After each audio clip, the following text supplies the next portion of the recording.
Dee and Gina from East Leeds. How does it feel for me? January 2023. Gina, what was your experience of your endoscopy appointment? Accessed, I had an endoscopy last week with sedation to check the connections with my liver and my gallbladder so that they could do the operation for my gallstones. I was treated really well actually.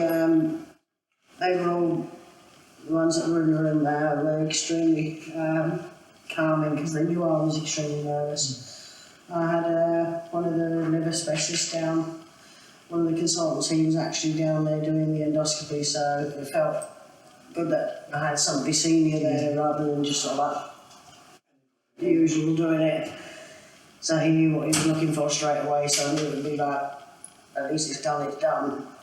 Yeah, as a whole, definitely the experience, I was made to feel reassured, cared for and looked after throughout the whole. If there was one thing I would have to add to make the experience a lot more easier to cope with, then I would choose that my partner could have been with me till they put me under sedation.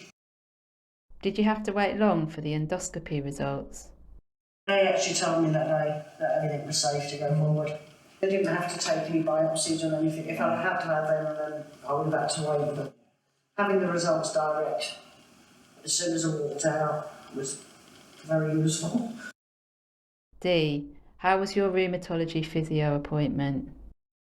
I expected when I got there that they were going to give me loads and loads of exercises, and she sat down and just looked at what exactly was wrong and said, I'm not giving you exercises. And I said, yeah, but I'm in so much pain, can something not be done about the pain?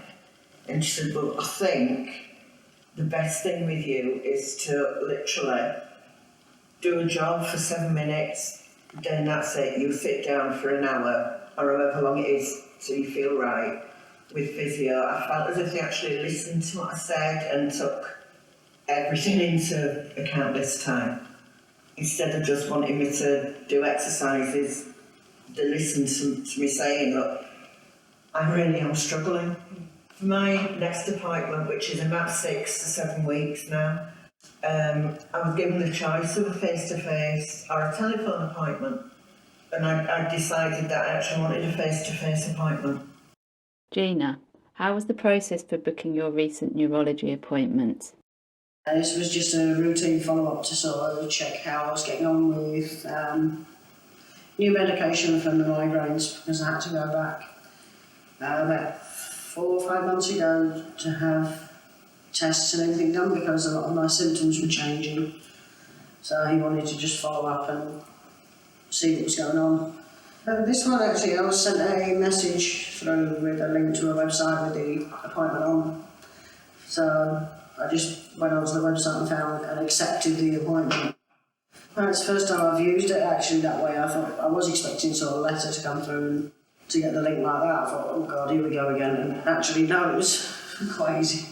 I like to get it like that as a link in my phone and open it up. But once I'd confirmed the appointment, I would have preferred if they'd sent a letter afterwards so that I've got a paper form to remind me, because I do tend to sort of forget to look at my phone. Yeah. How was your experience overall of this appointment? Yeah, it was a positive appointment and experience that I had with him. He came out, he thanked me for getting there early, said Happy New Year. He listened to me and sort of explained different things that were still going on. And he's now going to refer me for physio for the weakness on my left side, because he's still a bit worried about that. I definitely felt like he was taking time out to talk to me as a person, gave me the time I needed to explain things to him. He was asking me about things I hadn't even sort of, lately he was saying about your triggers for migraines. He's now said, well, I'm now being discharged from neurology, but he said, as soon as you get anything changed-wise, he said, just get hold of your GP and they can refer me straight back to me and we'll see what we can do with it. I felt reassured that the issues that I had, which if I had gone back to neurology after so many years of not needing it, had been confirmed and sort of like sorted out, and that I had that doorway that if I need to go back. Was Dee able to accompany you to this appointment? What I liked about the appointments with neurology is that if I needed my partner with me, then the option was that she would be able to be with me even in the room as well. It's really important that carers are listened to as well as the patient, because the carers see the patient day in, day out. They know that person's baseline, they know what's their normal. So what looks like it's normal to other people might not be their normal, whereas the carer knows. Thanks to Dee and Gina for sharing their story. Produced by Health Watch Leeds in collaboration with Halcyon B and Rodara.